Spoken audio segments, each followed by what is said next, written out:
शेख फरमा इलाके के मुअक्कर उलमाए किराम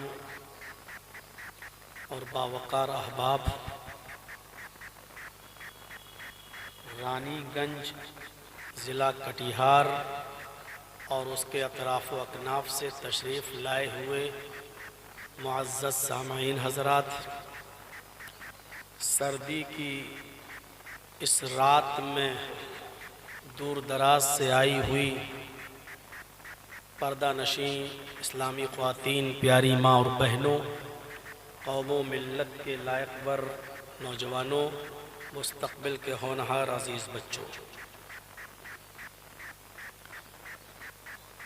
पेशरू ख़तीब से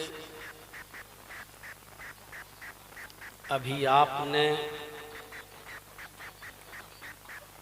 इंतहाई वलवला अंगेज़ खिताब समाअत फरमाया।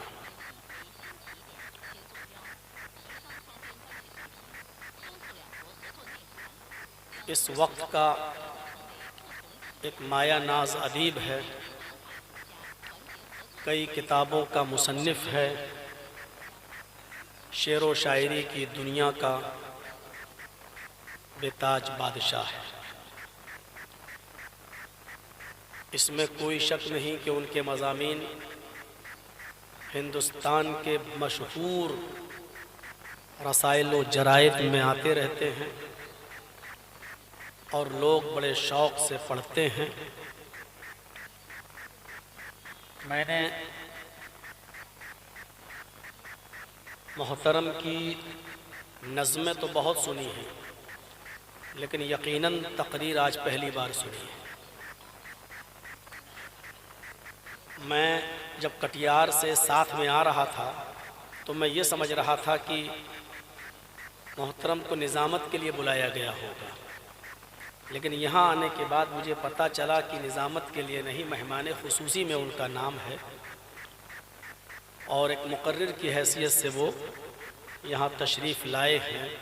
अल्लाह रब्बुल आलमीन उनके इल्म में इजाफ़ा फ़रमाए, बरकत अता फ़रमाए और जो उन्होंने ख़िताब किया है और जो आज कल के मौके और मुनासिबत से उस लिहाज से जो अशार वो पढ़ते हैं और जो किताबें उनकी शेर व शायरी पर मबनी हैं, अल्लाह रब्बुल आलमीन उन चीज़ों से और उन किताबों से और उनकी शायरी से हम सब को मुस्तफ़ीज़ होने की तौफ़ीक़ अता फ़रमाए और वो चीज़ उनकी निजात का ज़रिया बनाए। यकीनन रात का एक बड़ा हिस्सा गुजर चुका है, लोग अब तक खड़े भी हैं, हालांकि बैठने की जगह है, पीछे बैठ सकते हैं, लेकिन शायद दूर होने की वजह से वो नहीं बैठ रहे हैं। बहरहाल जिसको जैसे भी मौका लगे और सुन रहा है वो, अगर आप शोर ना करें और डिस्टर्ब ना करें तो जहाँ जगह मिल रही है वहाँ से आप खड़े होकर बैठकर जैसे भी सुनना चाहें सुने। शर्त यह है कि आप दौरान खिताबत आप शोर ना करें। मैंने कुरान करीम की जो आयत पढ़ी है, मैं चाहता हूँ उसी की रोशनी में कुछ बातें आपके सामने आ जाएं। अल्लाह तबारक व तआला ने यहाँ नबी अकरम सल्लल्लाहु अलैहि वसल्लम का, अपने नबी का एक वस्फ बताया है,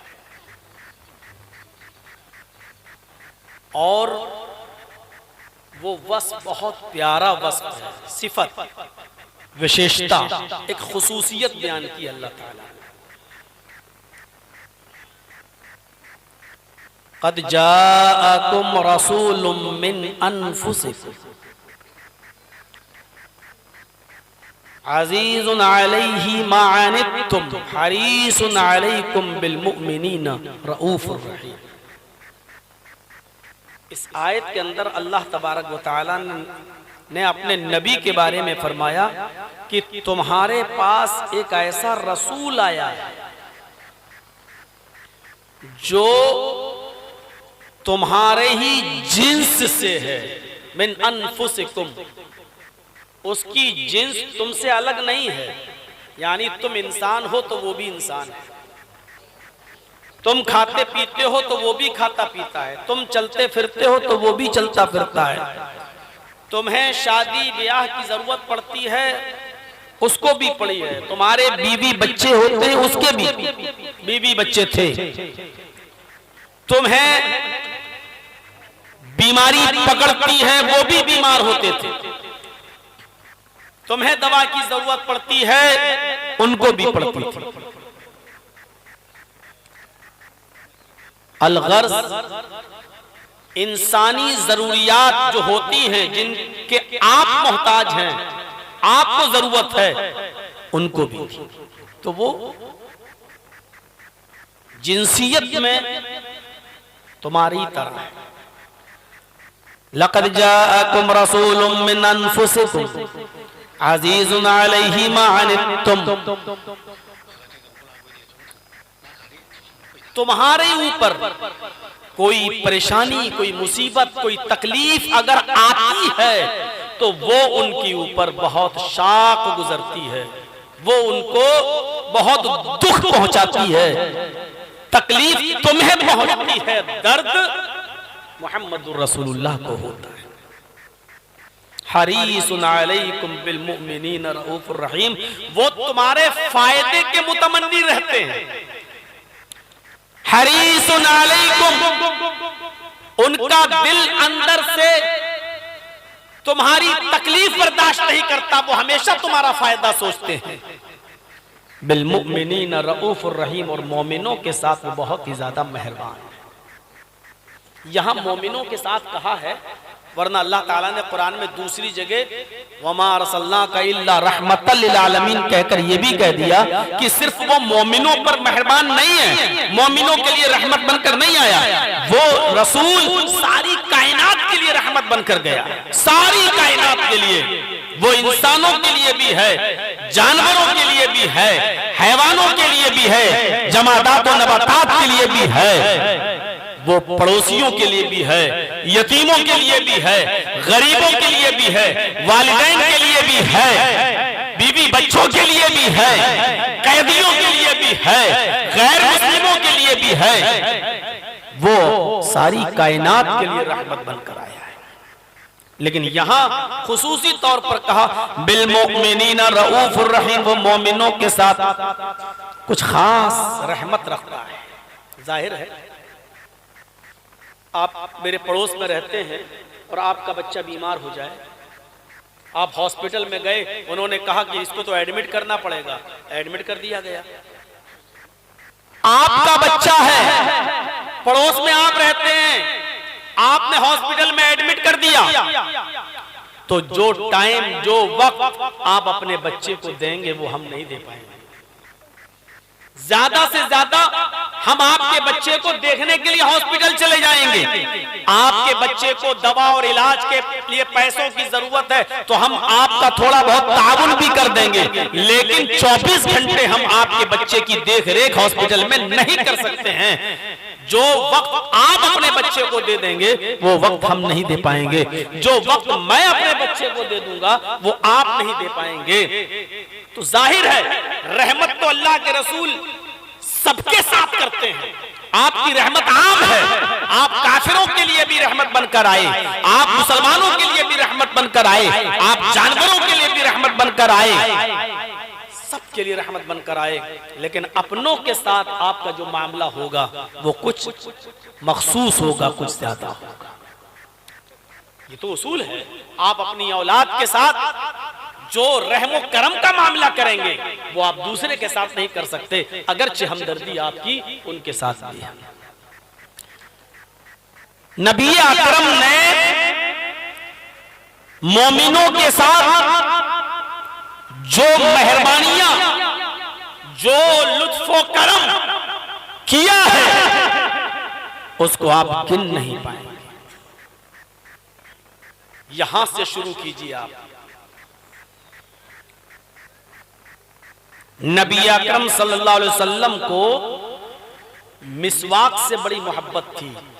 मिसवाक जानते हैं ना, जो लोग करते हैं मिसवाक, इतनी मोहब्बत थी अल्लाह के रसूल सल्लल्लाहु अलैहि वसल्लम को मिसवाक से कि हदीस की किताबों में आता है अल्लाह के नबी सल्लल्लाहु अलैहि वसल्लम मिसवाक को अपने कान में लगाकर रखा करते थे, कान में।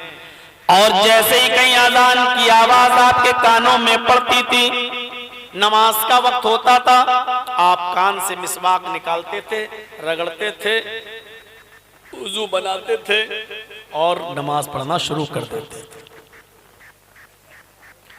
सोचिए इतनी महबूब चीज थी मिसवाक।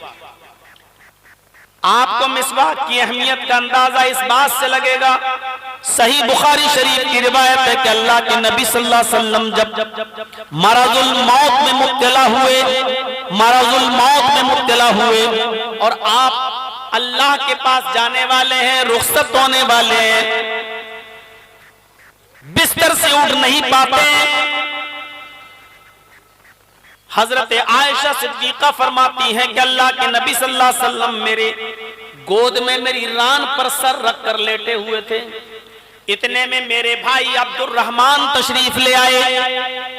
हजरत आयशा फरमाती हैं कि मेरे भाई अब्दुर्रहमान तशरीफ लाए, मेरे शौहर को, अल्लाह के रसूल को देखने के लिए वो घर में आए और उस वक्त वो मिसवाक कर रहे थे। उनके पास मिसवाक थी, वो दांतों पर रगड़ते हुए मिसवाक करते हुए घर के अंदर घुस गए। हजरत आयशा फरमाती हैं कि मैंने अल्लाह के नबी को देखा जो मेरी रान पर मेरे गोद में सर रखे हुए थे। मैंने देखा कि आपकी नजर मिसवाक के ऊपर जम गई और इशारा करने लगे,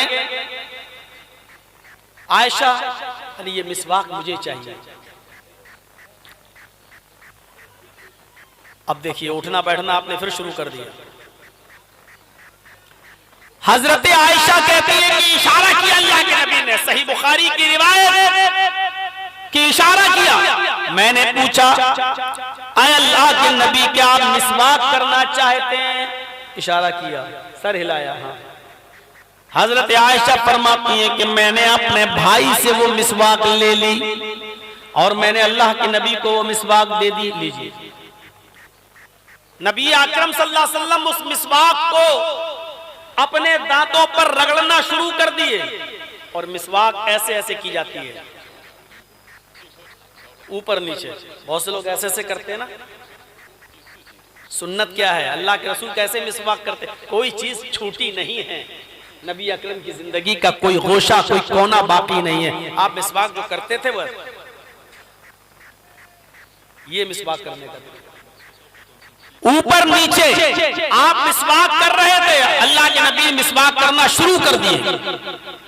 आप अंदाजा लगाइए कितनी अहमियत है मिसवाक की। आखिरी वक्त है आपका और आप मिसवाक कर रहे हैं। हजरत आयशा फरमाती हैं कि अचानक मिसवाक नबी अकरम के हाथ से गिर गई, करते करते छूट गई, और पानी का बर्तन, पानी का प्याला हमारे करीब रखा था। आप पानी के बर्तन में, पानी के प्याले में हाथ डालने लगे, ऐसे पानी के प्याले में हाथ तर करते अपने जिस्म पर मलते, ऐसे मलते जा रहे हैं, छींटा मारते जा रहे हैं, पानी को बर्तन में हाथ डाला और अपने बदन पे मल रहे हैं, अपने बदन पर उस पानी को चिपड़ रहे हैं, मल रहे हैं, और जबान से ये जुमले निकल रहे हैं, इन्ना लिल मौति सकरात, इन्ना लिल मौति सकरात, इन्ना लिल मौति सकरात। मौत के लिए बड़ी बेचैनियां हैं, मौत के लिए बड़ी परेशानियां हैं, मौत के लिए बड़ी दुश्वारियां हैं, मौत आसानी से नहीं आती, मौत के लिए बड़ी दुश्वारियां हैं, तकलीफ हो रही है, रूह कोई आसानी से नहीं निकलती है। हमें और आपको भी इस दुनिया से रुखसत होना है, सोच लीजिए। आप पानी के बर्तन में हाथ डालते, निकालते, अपने जिस्म पर मलते और कहते इन्ना लिल मौति सकरात, मौत के लिए बड़ी परेशानियां है, मौत के लिए बड़ी बेचैनियां है, मौत के लिए बड़ी दुश्वारी है। हदीस लंबी है, आगे के वाकया की तरफ मैं नहीं जाना चाहता, सिर्फ इतना बताना चाहता हूं कि ये मिसवाक अल्लाह के नबी को इतनी पसंद थी, इतनी पसंद थी कि आप हर नमाज से पहले मिसवाक किया करते थे।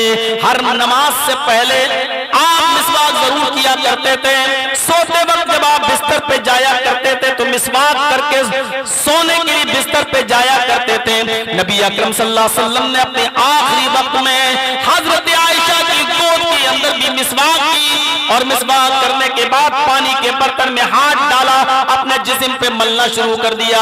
जिस मिसवाक को आखिरी दिन भी आपने न छोड़ा हो, आखिरी वक्त में भी आपने अपने से जुदा न किया हो। मुसलमानों, ऐ मुहम्मदुर रसूलुल्लाह के मानने वालों, ऐ नबी पर ईमान रखने वालों, आज इस मिसवाक की कोई अहमियत हमारे मुआशरे में, हमारे समाज में नहीं रह गई। टूथब्रश करने वालों, कोलगेट इस्तेमाल करने वालों, पेप्सोडेंट इस्तेमाल करने वालों, क्लोजअप इस्तेमाल करने वालों, तुम तो गांव और देहात में रहते हो, बड़ी आसानी के साथ मिसवाक हमें और आपको मिल सकती है, लेकिन हम और आप मिसवाक से कोसों दूर होते जा रहे हैं। मॉडर्न माहौल में और वेस्टर्न कल्चर में हमने मिसवाक को तो गोया अपने मुआशरे से खत्म ही कर दिया है। इस मिसवाक को जिसको अल्लाह के नबी ने आखिरी वक्त भी नहीं छोड़ा, इसकी अहमियत का अंदाजा आपको लग गया, लेकिन आपने आखिरी वक्त तक भी इसको फर्ज करार नहीं दिया अपनी उम्मत के लिए।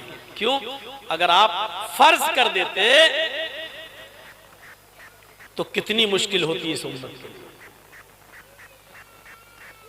जबकि बुखारी शरीफ की हदीस मौजूद है और इस हदीस के अंदर नबी अकरम की रहमत छलकती है, लौला अन अशुक्का अला उम्मती लअमरतुहुम बिस्सिवाक।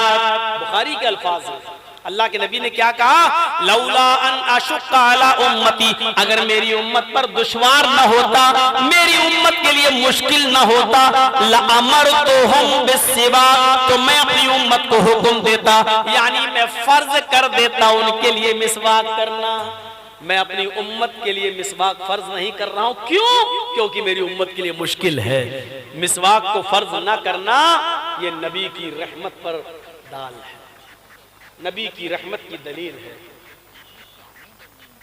जो इतनी इंपॉर्टेंट चीज हो, जिसको अल्लाह के नबी ने अपनी कभी जिंदगी में, पूरी जिंदगी में न छोड़ा हो, यहां तक के इंतकाल वाले दिन, जिस दिन आप अल्लाह के पास जाने वाले हैं, रूह से उनसुरी से परवाज होने वाली है, आखिरी वक्त बिस्तर पर लेटे हैं तो मिसवाक कर रहे हैं। इससे मिसवाक की अहमियत का अंदाजा लगाइए। लेकिन इसके बावजूद भी आपने अपनी उम्मत पर फर्ज नहीं किए। सिर्फ इतना कहा है मिसवाक करो, पॉसिबल हो तो मिसवाक करो, इतना कहा मुमकिन हो तो मिसवाक करो। लेकिन क्या वो तो मनमानी हदीसें हैं और लोगों ने अपनी तरफ से मन घड़त रिवायतें पेश कर डाली हैं। एक मर्तबा मिसवाक करके जो नमाज पढ़ेगा उसकी नमाज 70 गुना बढ़ा दी जाएगी, उसको 70 गुना सवाब मिलेगा। माफ कीजिएगा, ये सही हदीस नहीं है। मिसवाक की अहमियत है, लेकिन उसको अल्लाह के रसूल ने फर्ज नहीं किया है। फर्ज कर देते तो क्या हाल होता। आप लोग तो गांव वाले हैं, मिल जाती, हम लोगों से पूछो जो लखनऊ के बीचों बीच मेन सिटी में रहते हैं, दूर दूर तक दरख्तों का पता नहीं है, मिसवाक बिकती भी नहीं है, आसपास की जाकर खरीद लो। और हम लोगों को अमीनाबाद और हजरतगंज की तरफ जाना पड़ता है। जब एक बार गए तो 2-4 मिसवाक खरीद लाए और फ्रिज के अंदर रख दी।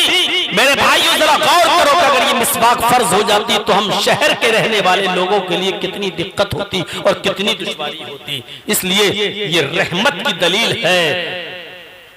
जाअकुम रसूलुम मिन अनफुसिकुम अज़ीज़ुन अलैहि मा अनित्तुम हरीसुन अलैकुम बिल मुमिनीन रऊफुर रहीम।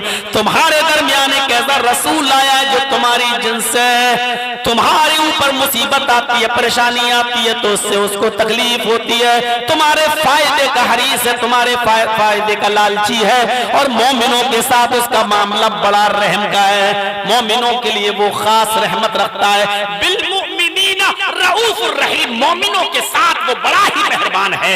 ये रहमत है नबी अकरम सल्लल्लाहु अलैहि वसल्लम की मोमिनों के साथ। नमाज फर्ज की है जो किसी भी हाल में माफ नहीं है, लेकिन नबी की रहमत को गवारा नहीं हुआ।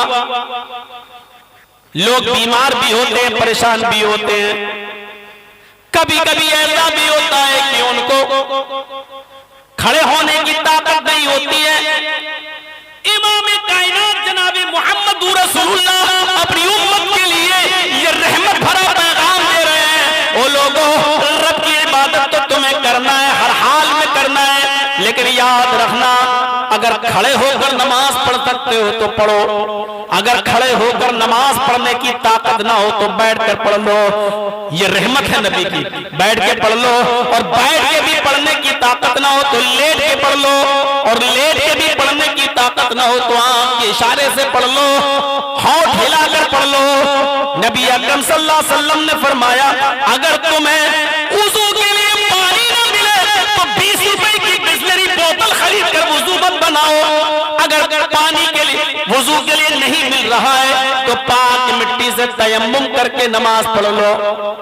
2 किलोमीटर 3 किलोमीटर पानी के लिए दौड़ो नहीं। अगर तुम्हारे इलाके में आसपास तुम्हें पानी नहीं मिल रहा है तो तुम पाक मिट्टी से तयम्मुम कर लो और नमाज पढ़ लो। मेरे प्यारे साथियों, तसव्वुर करो इन वाकयात में और नबी अकरम के इन अहकामात में रहमत ही रहमत छलकती हुई नजर आ रही है। लेकिन सिर्फ इतना जरूर कहा है कि नमाज को छोड़ो मत, किसी भी हाल में पढ़ना है। वुजू के लिए पानी न मिले तो तयम्मुम करके पढ़ो, खड़े होकर नहीं पढ़ सकते हो तो बैठ के पढ़ो, बैठ के नहीं पढ़ सकते हो तो लेट के पढ़ो, लेट के नहीं पढ़ सकते हो तो इशारे से पढ़ो, होंठ हिला के पढ़ो, लेकिन तुम्हें पढ़ना है।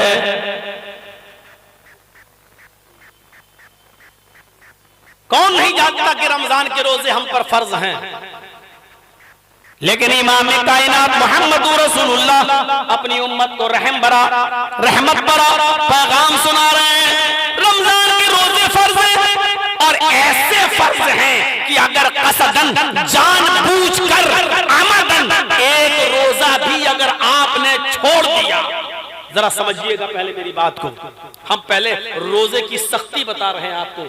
ये रोजा कितना जबरदस्त फर्ज है हमारे और आपके ऊपर। पूरे महीने के रोजे रखना है। अगर किसी ने कसदन, जानबूझकर, आमदन एक रोजा भी छोड़ दिया, मेरी बात को फिर से सुनिएगा, जानबूझकर, बिला किसी बीमारी के, बिला किसी उज़्र के, अगर आमदन, कसदन, जानबूझकर एक भी रोजा छोड़ दिया और वो चाहता है कि अब ईद के बाद हम इसको पूरा कर लें, कज़ा तो कर सकता है, कज़ा कर रहा है, ठीक है, लेकिन जो रोजा उसने छोड़ा है जानबूझकर, उस छूटे हुए रोजे के सवाब के बराबर पहुंचना चाहे, उस रोजे के मकाम और मर्तबे तक पहुंचना चाहे, तो अल्लाह के नबी फरमाते हैं आमदन, कसदन, जानबूझकर उसने जो रोजा छोड़ा है, अगर उस एक रोजे की तलाफी करना चाहे तो पूरी जिंदगी वो रोजा रख ले, पूरी जिंदगी रोजा रखे, तब भी वो उस छूटे हुए रोजे के सवाब को नहीं पहुंच सकता है। पूरी जिंदगी भर क्या हुआ?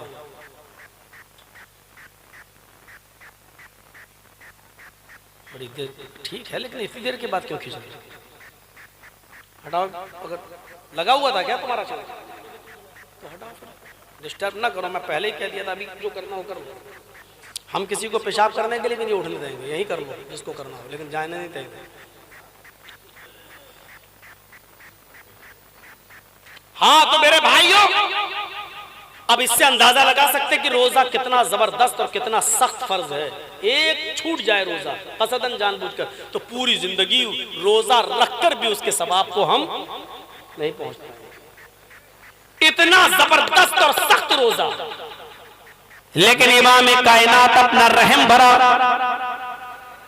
मैसेज दे रहे हैं और अल्लाह तबारक व तआला अपने नबी के जरिए ये हुक्म नाफिज कर रहा है। क्या है नबी, कह दो अगर रमजान के महीने में तुम्हें सफर की जरूरत पेश आ गई, अगर तुम मुसाफिर हो, दूर दराज का तुम्हें सफर करना है या बीमार हो गए रोजे की हालत में, तो फ़इन कान मिनकुम मरीज़न औ अला सफरिन फ़इद्दतुम मिन अय्यामिन उखर, अगर सफर की हालत में हो या बीमार हो गए हो तो ऐसी कंडीशन में तुम रमजान का रोजा भी छोड़ सकते हो। फ़इद्दतुम मिन अय्यामिन उखर, और रमजान के महीने के बाद जब तुम सही हो जाओ तो उन छूटे हुए रोजों को पूरा कर लो। ये रुखसत है, ये रहम नहीं तो और क्या है उम्मत के ऊपर। कितनी बड़ी हमें और आपको फैसिलिटी मिल रही है कि सफर में, हाँ इसमें वो औरतें भी शामिल हैं जो अपने बच्चों को दूध पिलाती हैं, मुर्जिया। अगर तुम्हारी गोद में कोई बच्चा है जो तुम्हारा दूध पीता है और तुम्हारे रोजा रखने से उस बच्चे के दूध में कमी हो सकती है और वो भूखा रह सकता है, तो तुम भी रोजा छोड़ दो। और जब रमजान का महीना चला जाए, खत्म हो जाए, बाद में मौका मिले तो तुम उसकी कज़ा कर लो। मेरे प्यारे साथियों, जरा तसव्वुर कीजिए, ये मोहम्मद रसूलुल्लाह दूध पिलाने वाली औरत को भी हुक्म दे रहे हैं। और रहमतुल लिल आलमीन की रहमत तो देखिए मोमिनों के साथ कैसी है कि अगर किसी औरत के पेट में बच्चा है, हमल है, तो जाहिर है माँ जो खाती है वही बच्चे को मिलता है, वही ग़िज़ा बनती है।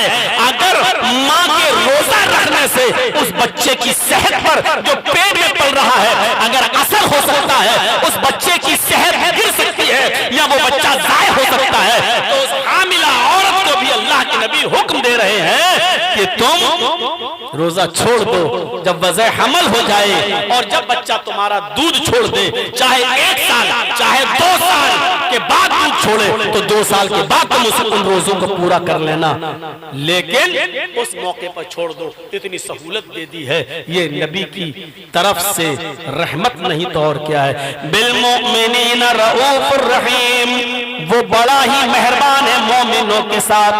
रहमत है ये नबी की मोमिनों की। वो नबी हमारे लिए इतना मेहरबान, और हम परेशानियों पे परेशानियां अपने लिए पाले चले जा रहे हैं। जब तक मोटरसाइकिल नहीं दोगे, तुम्हारी बेटी के हाथ पीले नहीं होंगे, हम तुम्हारी बेटी से शादी नहीं करेंगे। वो मेहरबान नबी, वो रसूले रहमत हमें ये कह रहा है, शादी आसान कर दो, निकाह को आसान कर दो, इतना आसान कर दो कि जिनाकारी मुश्किल हो जाए। हमारे नबी कहते हैं निकाह आसान कर दो, और हम अपने ऊपर मुसीबतें मोल लेकर निकाह को मुश्किल बनाए। जानते हो नबी की रहमत कैसी थी? एक औरत अल्लाह के रसूल के पास आई और कहने लगी कि मैं आपसे निकाह करना चाहती हूँ। तो अल्लाह के नबी ने फरमाया, मैं तो नहीं कर सकता हूँ, अब जितनी गुंजाइश थी कर ली, अब मजीद नहीं करना है। एक सहाबी बैठे हुए थे, उन्होंने कहा अल्लाह के रसूल अगर आप नहीं कर रहे हैं तो मेरे साथ कर दीजिए। तो अल्लाह के रसूल ने उस औरत से पूछा इसके साथ शादी करोगी? उसने कहा आपके साथ करना चाहती हूँ, अगर आप नहीं कर रहे हैं तो इसके साथ कर दीजिए। आपने कहा उस सहाबी से महर क्या दोगे? औरत से नहीं पूछा तुम्हारे पास क्या है, तुम्हारा बाप कितना माल छोड़ के गया है, इस लड़के को कितना मिलेगा। आपने औरत से नहीं पूछा, आपने उस सहाबी से पूछा कि तुम इस औरत को महर में क्या दोगे। उसने कहा मा इंदी शैउन, मेरे पास तो कुछ नहीं है देने के लिए। पूरा वाकया आपने अपने उलमा से सुना होगा। अल्लाह के नबी ने फरमाया नहीं, कुछ तो देना पड़ेगा महर में। जाओ इल्तमिस खातमम मिनल हदीद, लोहे की अंगूठी मिल जाए तो वही ले आओ। वो गए और आए और आकर कहने लगे मां वजदतु खातमम मिनल हदीद, लोहे की अंगूठी भी मुझे नहीं मिली। आपने कहा लोहे की अंगूठी भी नहीं मिली? का नहीं। अब वो जाने लगे। आपने कहा कहाँ जा रहे हो? कहा अल्लाह के रसूल जब लोहे की अंगूठी तक नहीं है देने के लिए तो मेरा क्या निकाह होगा। देखिए आसानी, देखिए रहमतुल लिल आलमीन की रहमत देखिए। अगर आज ये निकाह इसलिए छूट गया कि इस साहबी के पास इस औरत को देने के लिए कुछ नहीं है, तो बाद में आने वाली नस्ल निकाह को बड़ा मुश्किल बना देगी। आज इसका निकाह होना चाहिए। आपने उससे पूछा ये बताओ कुरान कितना याद है? अपनी बेटियों को जहेज में कुरान तो दे देते हो सामान के साथ, ये पढ़ना, लेकिन साथ में इंटरनेशनल भिखारी को तुम एक हीरो होंडा भी देते हो, यामा भी देते हो। और मैंने इंटरनेशनल भिखारी जानबूझ के कहा जिसको बुरा लगता हो निकल के भाग जाए यहां से। जो अपने ससुराल से, अपने ससुर से उसकी बेटी के हाथ मांगने के साथ साथ मोटरसाइकिल की डिमांड करता है, वो इंटरनेशनल भिखारी है। वो उस फकीर से ज्यादा गिरा हुआ है जो लंगड़ा लूला और अपाहिज और किसी के दरवाजे पे जाके कहता अल्लाह के नाम पे दे दो। अच्छा लगता 10-20 रुपए देने में, बेचारे के हाथ पैर नहीं है, अल्लाह के नाम पे मांग रहा है। इस भिखारी से तो अच्छा है जो अपने लड़के के नाम पे मांग रहा है। एक मारुति दे दो, एक हीरो होंडा दे दो, एक यामा दे दो। वो अल्लाह के नाम पे मांग रहा है, अपने बेटे के नाम पे मांग रहा है। फैसला करो, जो अल्लाह के नाम पे मांगे वो बड़ा भिखारी है, जो अपनी औलाद के नाम पे मांगे वो इंटरनेशनल भिखारी है। फैसला करो, ये इंटरनेशनल भिखारी। और ताज्जुब तो ये कि उस गाड़ी पे बैठता है दामाद और उस पर एक्शन से चलाता है। अबे चुल्लू भर पानी में डूब के मर नहीं गया, भिकमंगनी गाड़ी पे बैठ के फख्र कर रहा है तू। अबे उस लड़की के बाप ने तुझे भीख में दी है, उस पर बैठ के तू खुश हो रहा है। नई गाड़ी अपने दुश्मनों को जला रहा, देख। अरे जला क्यों रहा है? तू खुद चुल्लू भर पानी में डूब के मर जा के भीख की गाड़ी में बैठा हुआ है। मौलाना साहब इसीलिए तो बिहार वाले बुलाते हैं तुम्हें। जो जूता मारते हो तो डायरेक्ट मारते हो, तकलीफ हो या ना हो आपको इस बात का एहसास नहीं होता। तो मैं क्या करूं? 25 साल से बोलता चला आ रहा हूं, खत्म थोड़ी हुई है जहेज की लानत, और आज भी नहीं होगी। मेरे बोलने का भी कोई फर्क पड़ेगा थोड़ी। वो मैं जानता हूं, वो तो सुरीली आवाज तो कोयल की भी होती। लोग कहते माशाल्लाह बहुत अच्छा बोल रही है आवाज, उसके बाद लोग भूल जाते हैं। ऐसे भूल जाओगे? चाय की होटल पे कल बैठ के कहोगे माशाल्लाह तकरीर बहुत अच्छी हुई, लेकिन कल शादी होगी तो फिर कहोगे हीरो होंडा चाहिए। नहीं होता। और क्या मांगते हैं? Apache bullet. अरे अभी तो पता नहीं क्या क्या मांगेंगे। मेरे भाइयों जरा सुनिए मेरी बात। अल्लाह के नबी सल्लल्लाहु अलैहि वसल्लम ने फरमाया, कुरान याद है? उसने कहा सूरह मुल्क याद है, सूरह दहर याद है, सूरह नबा याद है, सूरह जुमा याद है, सूरह मुनाफिकून याद है। आए अल्लाह के नबी सल्लल्लाहु अलैहि वसल्लम मुझे सूरह क़यामा याद है। आपने कहा इतनी सूरतें तुम्हें याद हैं? कहा क्या ये सूरतें तुम अपनी होने वाली बीवी को याद करा दोगे? कहा। आपने उस औरत से पूछा ऐ खातून, अगर तुम्हारा ये शौहर होने वाला अगर तुम्हें ये सूरतें याद करा दे और यही सूरतें तुम्हारी मेहर हो जाएं तो क्या तुम इन सूरतों को मेहर में कबूल करती हो? क्या इन्हीं सूरतों को अपना मेहर मान लेती हो?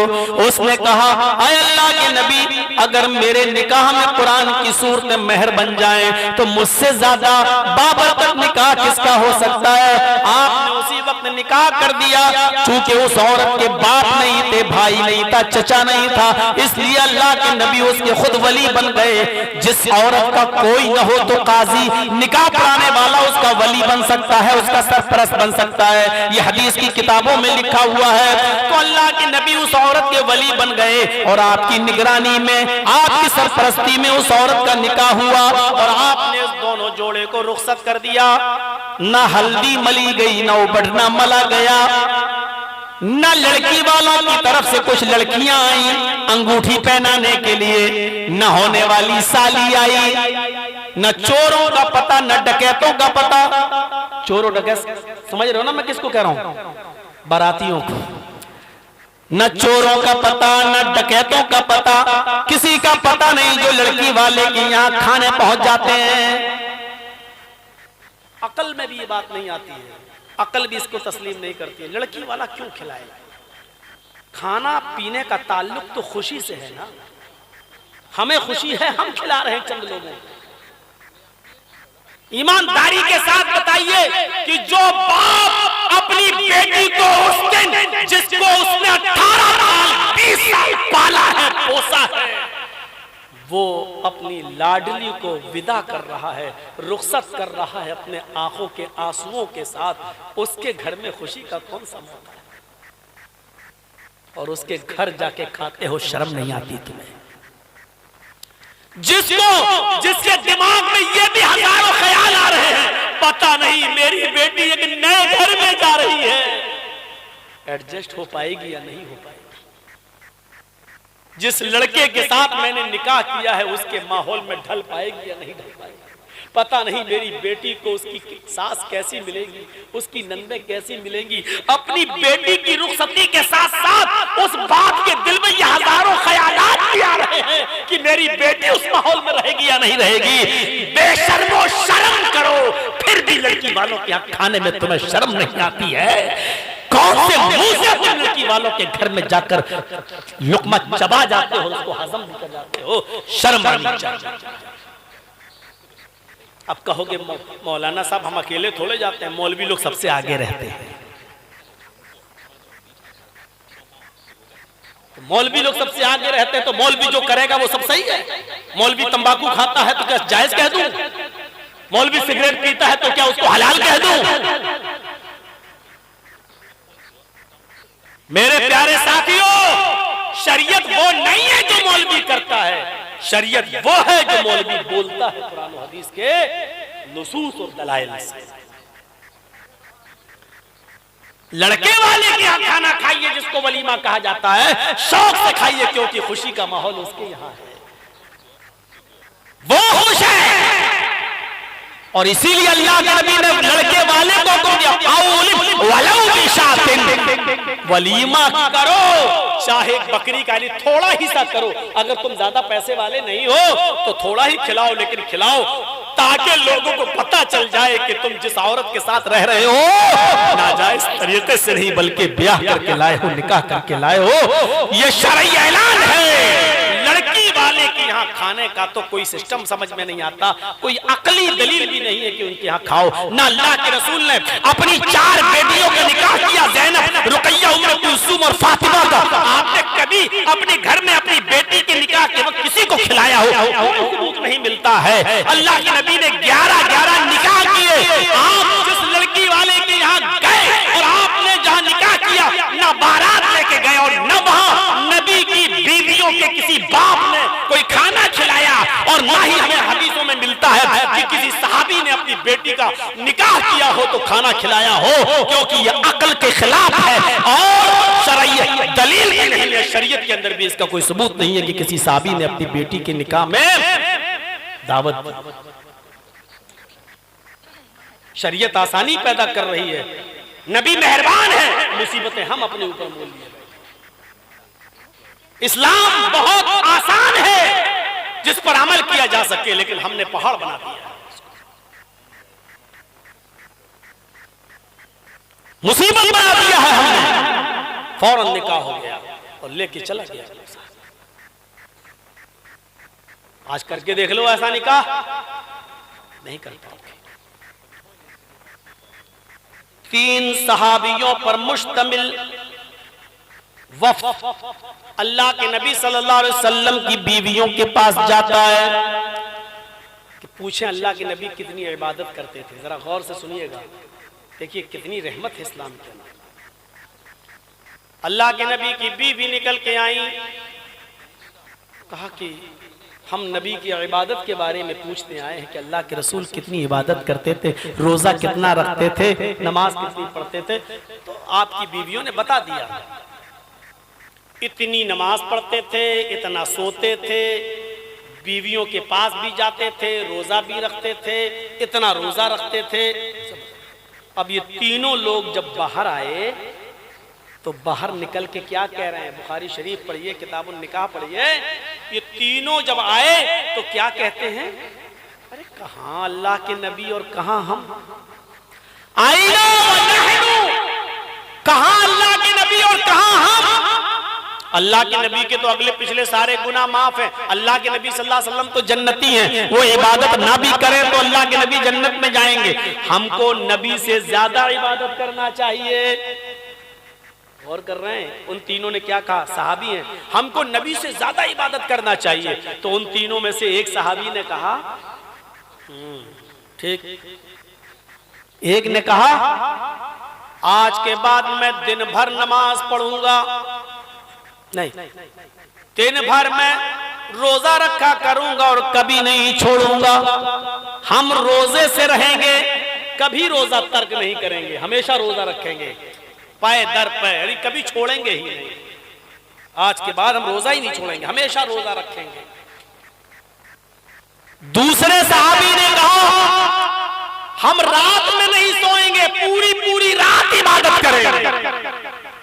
अब आप देख लीजिए, 2 लोग तैयार हो गए। एक ने कहा हम रात भर इबादत करेंगे, कभी नहीं सोएंगे, हमेशा रात में जागेंगे, जब तक जिंदा रहेंगे तब तक। दूसरे ने कहा हम दिन भर रोजा रखेंगे, कभी छोड़ेंगे ही नहीं, जब तक जिंदा रहेंगे तब तक। तीसरे ने कहा मैं पीछे क्यों रह जाऊं? उसने कहा कि मैं दिन में रोजा भी रखूंगा और रात भर इबादत भी करूंगा, मैं अपने बीवी के करीब ही नहीं जाऊंगा, यानी बीवी के पास ही नहीं जाऊंगा। कौन जाए बीवी के पास? जाऊं फिर बच्चे होंगे, फिर उनके झमेले में पड़ो, फिर कमाओ, फिर खाओ। नहीं नहीं नहीं, हम बीवी के पास ही नहीं जाएंगे। अना अअतज़िलुन निसा, बुखारी के अल्फाज, मैं बीवी से अलग रहूंगा, नहीं मैं करीब ही नहीं जाऊंगा। देखिए 3 लोगों ने 3 काम बांट लिया। एक ने कहा मैं दिन भर नमाज पढ़ूंगा, दूसरे ने कहा मैं रात नहीं, एक ने कहा मैं दिन भर रोजा रखूंगा हमेशा, दूसरे ने कहा मैं रात भर नमाज पढ़ूंगा, तीसरे ने कहा मैं दिन में रोजा भी रखूंगा और रात में नमाज भी पढ़ूंगा, सोऊंगा नहीं और बीवी के करीब नहीं जाऊंगा। हो गया मामला। अच्छा ही काम कर रहे हैं, कोई बुरा काम नहीं। हमारी और आपकी तरह इंडिया और ऑस्ट्रेलिया का वर्ल्ड कप नहीं देख रहे थे। हमारे और आपकी तरह रात भर 2 GB 3 GB मिल रहा है तो फ्री में पूरी रात गुजार देते हैं यूट्यूब पे देखते देखते। अब मैं पूरी हदीस सुनाने के बाद एक नुक्ता बताऊंगा आपको, एक मसला बताऊंगा आपको।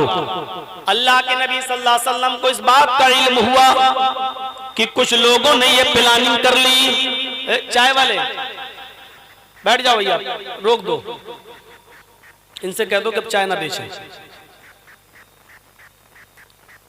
पीछे चले जाओ, पीछे जिसको पीना होगा वहां पी लेगा। अभी यहां से थोड़ा हट जाइए। नहीं, उनको पीछे कर दो, जिसको पीना हो चला जाए। मैं जो उम्मीद है कि इंशाअल्लाह आपको नींद नहीं आएगी, बाद में पी लीजिएगा, लेकिन थोड़ी देर के लिए सुन लीजिए। मेरे भाइयों, मैं जो बात बताने जा रहा हूं बहुत कीमती बात है, नबी की रहमत भी दिखेगी और एक नुक्ता भी मैं आपको बताऊंगा। अल्लाह के नबी सल्लल्लाहु अलैहि वसल्लम को जब पता चला कि 3 लोगों ने ऐसा ऐसा कहा, तो अल्लाह के नबी उनके पास गए और कहा अंतुमुल्लज़ी कुल्तुम कज़ा व कज़ा। यह है बुखारी शरीफ की हदीस के अल्फाज जो मैंने पढ़े हैं। क्या तुम ही वो लोग हो जो ऐसा ऐसा कहे? क्या तुम ही ऐसा ऐसा कह रहे थे? क्या तुमने ये कहा था कि मैं दिन भर रोजा रखूंगा, कभी नहीं छोड़ूंगा? कहा हाँ। तुम ही वो हो जो कहा था कि रात भर नमाज पढ़ूंगा, कभी नहीं सोऊंगा? कि हाँ। तुम ही वो हो जो कहा था कि अपनी बीवी से अलग रहूंगा और कभी मैं उसके करीब नहीं जाऊंगा? उसने कहा हाँ। मतलब झूठ नहीं बोलते थे साहब। तीनों ने कबूल किया, हाँ हमने ऐसा कहा। अल्लाह के नबी सल्लल्लाहु अलैहि वसल्लम फरमाते हैं, तुम अल्लाह से ज्यादा डरने वाले हो या मैं? आए है, मैं बहुत स्लो स्पीड में आपको सुना रहा हूं ताकि आपकी अक्ल में बैठ जाए ये बात। मुझे मालूम है कि आप कितनी सरल उर्दू सुनना चाहते हैं, क्योंकि अभी बंबई वाली और राजस्थान और हरियाणा में की हुई तकरीरें अगर वो उर्दू बोलने लगूंगा तो आपके सर से ऊपर गुजर जाएगी। मैंने स्पीड स्लो कर दी, आपके दिमाग में घुसाने की कोशिश कर रहा हूं। अगर ये हदीस घुस गई तो आपको बहुत सी बातें पता चल जाएंगी। सुनो, अल्लाह के नबी ने क्या फरमाया? तुमने ऐसा कहा? उन्होंने कहा आपने फरमाया तुम अल्लाह से ज्यादा डरते हो या मैं? कहा नहीं अल्लाह के रसूल आप ज्यादा डरने वाले। तुम्हें अल्लाह का खौफ ज्यादा है या मुझे? कहा नहीं आप। तुम ज्यादा इबादत गुजार हो या मैं? नहीं अल्लाह के नबी आप। कहा जब मैं तुम में सबसे ज्यादा अल्लाह से डरने वाला हूं तो मेरा हाल यह है कि मैं रात में सोता भी हूं और आखिरी रात में उठकर मैं तहज्जुद भी पढ़ता हूं, यानी मैं आंख का हक भी अदा करता हूं और रात में उठकर अल्लाह की इबादत भी करता हूं। तुम में मैं अल्लाह से सबसे ज्यादा डरने वाला हूं तो मेरा हाल ये है कि मैं महीने में 3 रोजे रखता हूं और हर पीर का, सोमवार का और जुमेरात का, गुरुवार जुमेरात थर्सडे का मैं रोजा रखता हूं। पैर दर पे मैं रोजे नहीं रखता हूं, मुसलसल में रोजे नहीं रखता हूं। तुम अल्लाह से उतना नहीं डरते हो, तुमसे ज्यादा मैं अल्लाह से डरता हूं। लेकिन मेरा हाल ये है कि मैं अपनी बीवी के पास भी जाता हूं, उनके हक भी अदा करता हूं, उनके पर्सनल हुकूक भी अदा करता हूं, मैं अपनी बीवी के करीब भी जाता हूं, यानी मैं अपनी बीवी से मुलाकात भी करता हूं। मैं अपनी बीवी का पर्सनल हक, मैं क्या कहना चाहता हूं आप अच्छी तरीके से समझ रहे हैं, मैं अपनी बीवी का पर्सनल हक भी अदा करता हूं। और फिर आपने फरमाया यही मेरी सुन्नत है, यही मेरी सुन्नत है। फमन रग़िबान सुन्नती फलैसा मिन्नी। अगर मेरे इस तरीके को छोड़ोगे, मेरे इस तरीके से एराज करोगे, मेरे इस तरीके को छोड़ोगे, मेरे इस तरीके से एराज करोगे तो मुझ में से नहीं, मुसलमान नहीं, मुझ में से नहीं, मेरी उम्मत में से नहीं। समझ रहे हैं ना? रात भर अगर नमाज पढ़ोगे तब भी मुझ में से नहीं, हमेशा रोजा रखोगे तो मुझ में से नहीं, अपनी बीवी को छोड़कर इबादत में लगे रहोगे तो मुझ में से नहीं। आपने रात भर नमाज पढ़ने से मना कर दिया, पैर पे मुसलसल रोजा रखने से मना कर दिया, अपनी बीवी को छोड़कर इबादत जो कर रहा है ऐसी इबादत करने से मना कर दिया। ये नबी की रहमत है। ये नबी ने कहा सोइए भी, आंख का हक भी अदा कीजिए, बीवी का हक भी अदा कीजिए, अल्लाह की इबादत के लिए रात में उठ भी जाइए और महीने में 3 रोजे रख लीजिए या जुमरात या सोमवार का रोजा रखना शुरू कर दीजिए और बकिया दिन छोड़ दीजिए। यही मेरी सुन्नत है। अब नुक्ता जो बताना चाहता हूं वो बताना चाहता हूं आपको कि सुन लीजिए, जब नमाज पढ़ने के लिए पूरी रात नहीं जागा जा सकता है, जब बीवी को छोड़कर पूरी रात इबादत करना जायज नहीं है, तो क्रिकेट मैच में पूरी रात खर्च कर देना कहां से जायज हो जाएगा? पूरी रात फिल्में देखने में गुजार देना कहां से जायज हो जाएगा? जब रात भर नमाज पढ़ना जायज नहीं है, रात भर अपनी बीवी को छोड़कर आंख का हक तोड़कर और आंख का हक मारकर आप अगर नमाज पढ़ रहे तो वो नमाज काबिल कबूल नहीं है। तो सोचिए, अपना आंख का हक मारकर पूरी रात लहू लाइफ में गुजार देना, मैच में गुजार देना, जुए में गुजार देना, नौजवान लड़कों के साथ पूरी की पूरी रात बर्बाद कर लेना, करना सड़कों पर, ये कहां से जायज हो जाएगा? जब पूरी पूरी रात इबादत करने वाले को अल्लाह के नबी कह रहे हैं तुम मुझ में से नहीं, मेरी उम्मत में से नहीं, मुसलमान में से नहीं, तो गौर करो कि हम और आप कहां से उम्मत में से हो जाएंगे जो पूरी पूरी रात लहू लाइब में और खेल कूद में गुजार देते हैं। बात तो बहुत कड़ी कह दी है मौलाना। हम पूरी पूरी रात गुजारते रहे, एक एक और दो दो बजे तक हमारी बेटियां नेट चलाती हैं, लड़कियां। क्या भाई जिम्मेदार नहीं है? क्या बाप जिम्मेदार नहीं है? और मां सब जानती है। एक बार बहन के भाई को पता नहीं होगा, बाप को पता नहीं होगा, लेकिन मां ऐसी हो ही नहीं सकती जिसको पता ना हो कि मेरी बेटी किससे बात करती है। लेकिन मां भी उसको आजादी दी हुई है, अपना हम सफर चुनने का हक है तुझे, जाओ बात। ये नबी की रहमत है कि आपने रात भर नमाज पढ़ने से और मुसलसल रोजे रखने से मना कर दिया। ये नबी की रहमत है। नबी की रहमत का मंजर देखना हो तो आओ मैं आपको दिखाऊं, आप ताज्जुब करेंगे कि ऐसी रहमत। मेराज पे गए, पहले बैतुल मुकद्दस गए, नबियों को नमाज पढ़ाई, वहीं से आप मेराज सातों आसमान की सैर की। जब वापस आ रहे थे तो अल्लाह तबारक व तआला ने नबी के ऊपर 50 वक्त की नमाज फर्ज की। और मैं किसी को भी खड़ा करके पूछ सकता हूं, क्योंकि रात का 2:30 बज रहा है, पता लगाने के लिए कि देखे कौन सो रहा है और कौन जाग रहा है।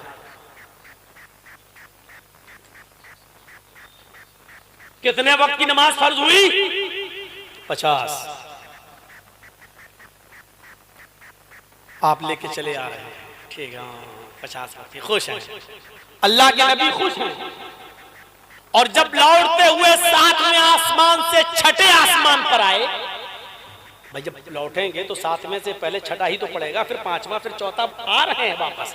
तो जब 6ठे पर आए तो वहां मूसा अलैहिस्सलाम खड़े हैं दरवाजे पर। ऐ मोहम्मद कहो सल्लल्लाहु अलैहि वसल्लम, क्या मिला? मैं आपके दिमाग में घुसा रहा हूं, सुनिए क्या दिया अल्लाह ने। कहा मूसा, अल्लाह ने 50 वक्त की नमाज का तोहफा दिया है। तो हजरत मूसा अलैहिस्सलाम ने जो कहा वो सुनिए। अरे अल्लाह के नबी, अरे मोहम्मद सल्लल्लाहु अलैहि वसल्लम, 50 वक्त की नमाज है, ये तो बहुत ज्यादा है। नहीं नहीं नहीं, जाइए कम कराइए अल्लाह के पास। अल्लाह के नबी ने कहा नहीं नहीं नहीं, मेरे रब ने तोहफा दिया और मैं उसमें कम कराऊं? नहीं, मूसा को मना कर दिया डायरेक्ट, मैं कम नहीं कराऊंगा, मैं नहीं चाहूंगा। अब मूसा ने जो बात कही उसको गौर से सुनो।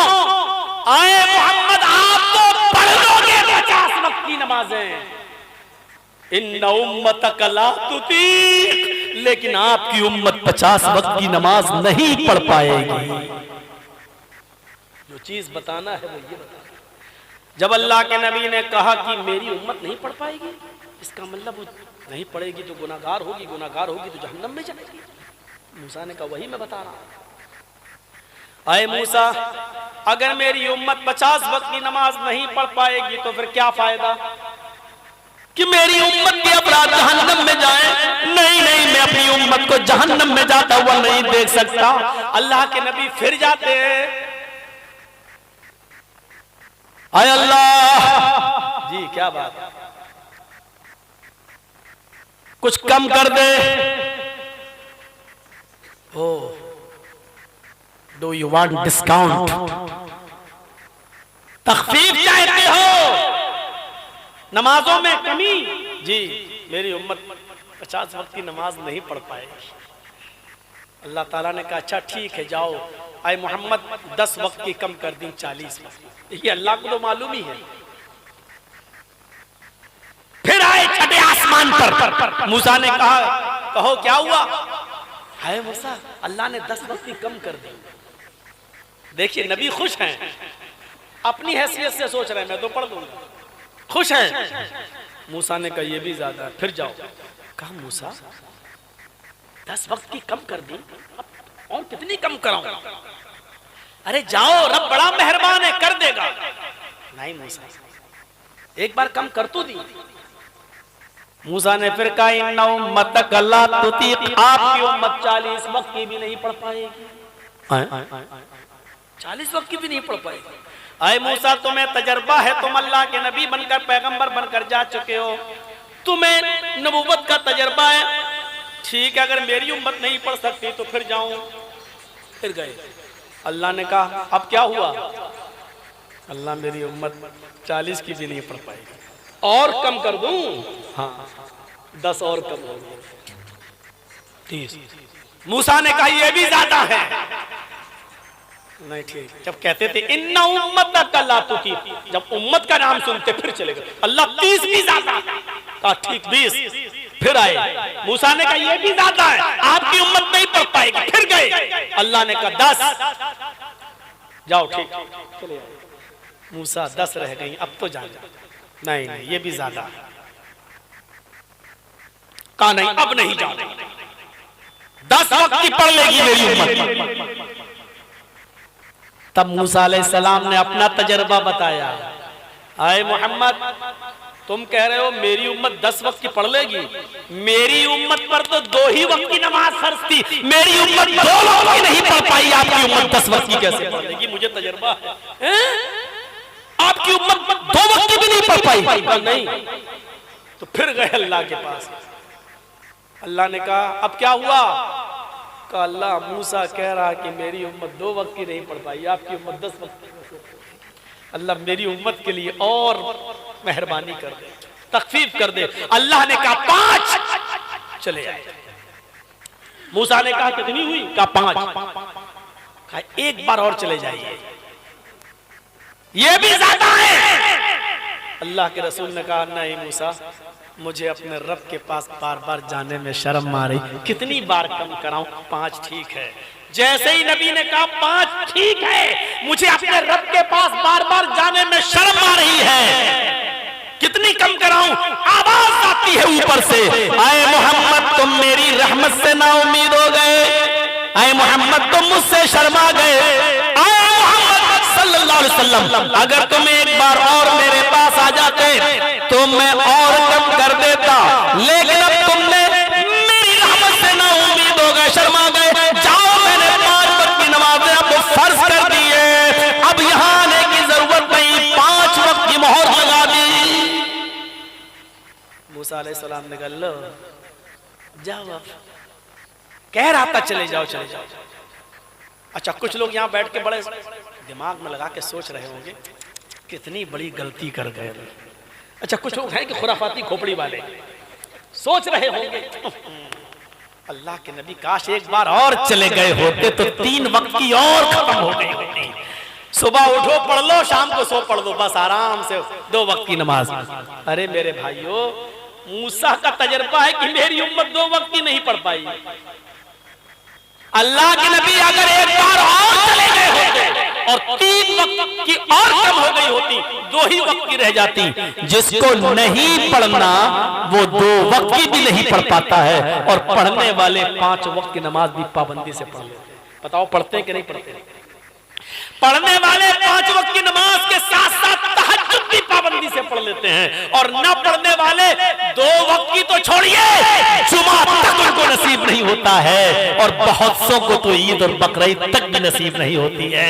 न पढ़ने वाले जुमा तक नहीं पढ़ रहे हैं, और पढ़ने वाले 5 वक्त के साथ साथ तहज्जुद भी पढ़ लेते हैं। ये तो अपने ऊपर डिपेंड करता है कि आप किस चीज को कितनी अहमियत दे रहे हैं। बॉम्बे की सरजमीन पर मैंने एक तकरीर की थी, और उसके बाद फजर की नमाज के बाद मस्जिदें भरने लगी, फजर में मस्जिदें भरने लगी थी, सोते रहते थे वो। लेकिन बॉम्बे में हाल ये था कि पानी आता था सुबह 4 बजे और 6 बजे चला जाता था।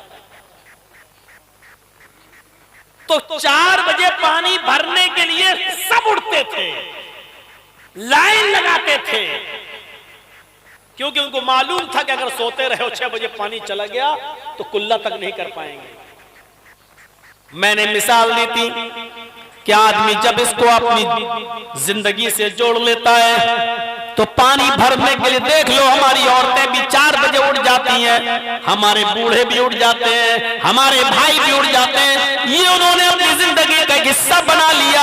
अगर नमाज को भी अपनी जिंदगी से जोड़ लें और ये सोच लें कि ये भी हमारी ड्यूटी है, तो यकीन मानिए आप फजर की नमाज के भी पाबंद बन सकते हैं। और जब 4 बजे उठते ही है तो फजर की नमाज पढ़ने में आपको दुश्वारी क्यों आ रही है? जिस तरह जिंदगी का एक हिस्सा है पानी, और पानी को भरने के लिए आप 4 बजे भी उठ जाते हैं, अलार्म तक लगा लेते हैं, तो उस तरीके से फजर की नमाज पढ़ने के लिए आप अलार्म क्यों नहीं लगा सकते हैं? क्यों नहीं उठ सकते हैं? नमाज को भी हम अपनी जिंदगी का एक हिस्सा समझें, और पैदा ही हम हुए इबादत के लिए। मेरे भाइयों, ये बात उनके दिलों में ऐसी भरी कि जो 10 आदमी नमाज पढ़ा करते थे बंबई की उस जिस जगह मैंने तकरीर की चीता कैंप के अंदर, वहां तमाम की तमाम लोग पूरी की पूरी मस्जिदें भरना शुरू कर दिए। अब हमने देखा ज़ुहर में और असर में इतने लोग नमाज नहीं पढ़ते थे क्योंकि कोई दुकान पे गया, कोई ऑफिस में गया, और फजर की नमाज में हम देखते थे कि मस्जिद बिल्कुल चकाचक भरी हुई है। मेरे भाइयों,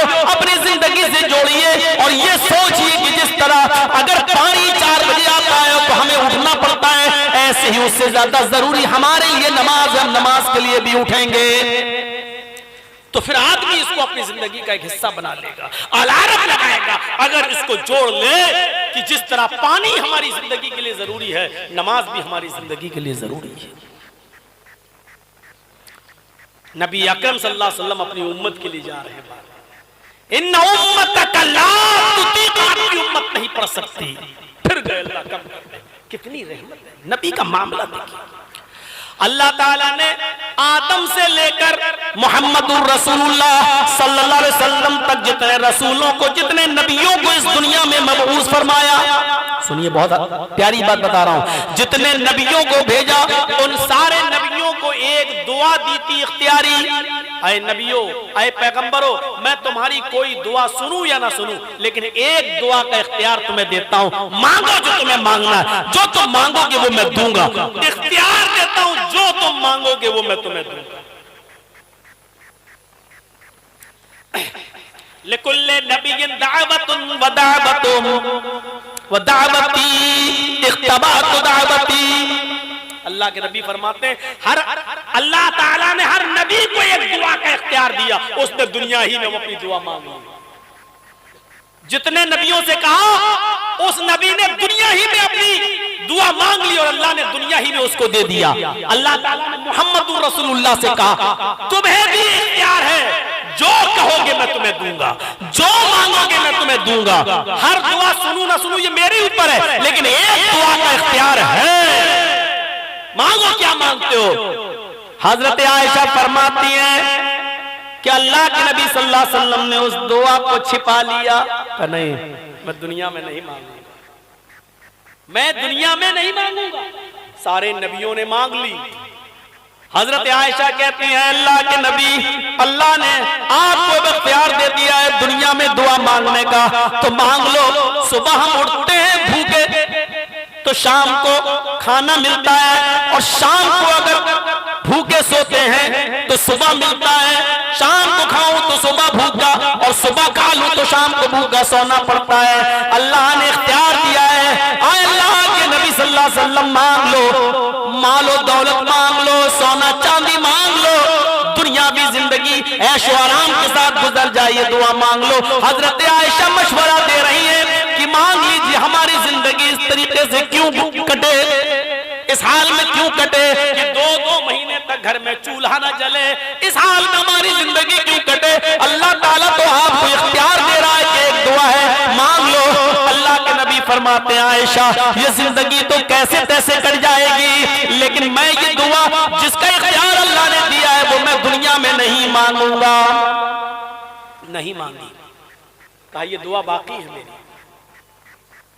अल्लाह रब्बुल आलमीन कयामत के दिन नबी अकरम से कहेगा, तो अल्लाह के नबी सल्लल्लाहु अलैहि वसल्लम कहेंगे कि अल्लाह, सारे नबियों को तूने एक एक दुआ दी थी, इख्तियार था कि जो मांगो दूंगा। उन्होंने दुनिया में मांग ली लेकिन मैंने नहीं मांगी। आय अल्लाह, वो दुआ मेरी बाकी है जो मैं आज मांगना चाहता हूं। अल्लाह कहेगा हाँ मोहम्मद, तुम्हारी एक दुआ बाकी है, इख्तियार है तुम्हें, मांगो क्या मांगते हो। मैंने वो दुआ कयामत के दिन के लिए छिपा ली है। अल्लाह के नबी कहते हैं कयामत के दिन अल्लाह मुझे इजाजत देगा, उस वक्त मैं मांगूंगा। फरमाया अय अल्लाह के नबी, कयामत के दिन आप क्या मांगेंगे?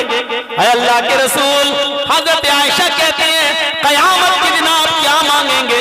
फरमाया आयशा, नफ्सा नफ्सी का आलम होगा, मेरी उम्मत गुनाहों की वजह से जहन्नम के किनारे पे खड़ी होगी, नफ्सा नफ्सी का आलम होगा।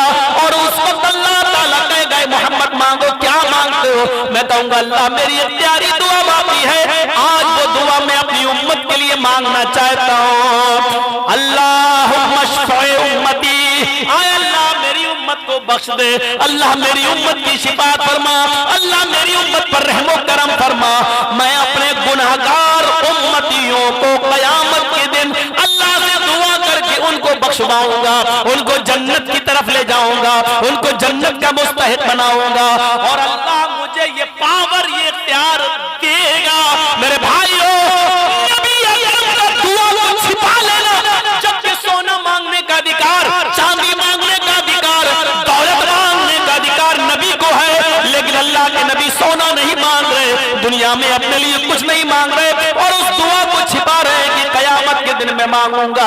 हजरत आयशा फरमाती है नबी अकरम का दुनिया में दुआ ना मांगना, उस दुआ को कयामत के दिन के लिए छिपा लेना और कयामत के दिन अपनी उम्मत की शिफाअत करवाना, उस दुआ के जरिए रहमतल लिल उम्मती, ये नबी की अपनी उम्मत के साथ रहमत की दलील है कि नबी अपनी उम्मत के लिए कितना मेहरबान है। उस नबी ने तो अपने लिए कुछ मांगा ही नहीं और एक दुआ का इख्तियार भी दिया, तो उसको भी अपनी उम्मत के लिए छिपा लिया, जो कयामत के दिन मांगेंगे। कितना मेहरबान है, कितना मेहरबान है वो नबी। जरा सोचिए मेरे भाइयों, कितना मेहरबान है उस नबी की रहमत भरी तालीमात अगर आप देखेंगे तो दंग रह जाएंगे। अल्लाह के नबी सल्लल्लाहु अलैहि वसल्लम नमाज पढ़ा रहे हैं।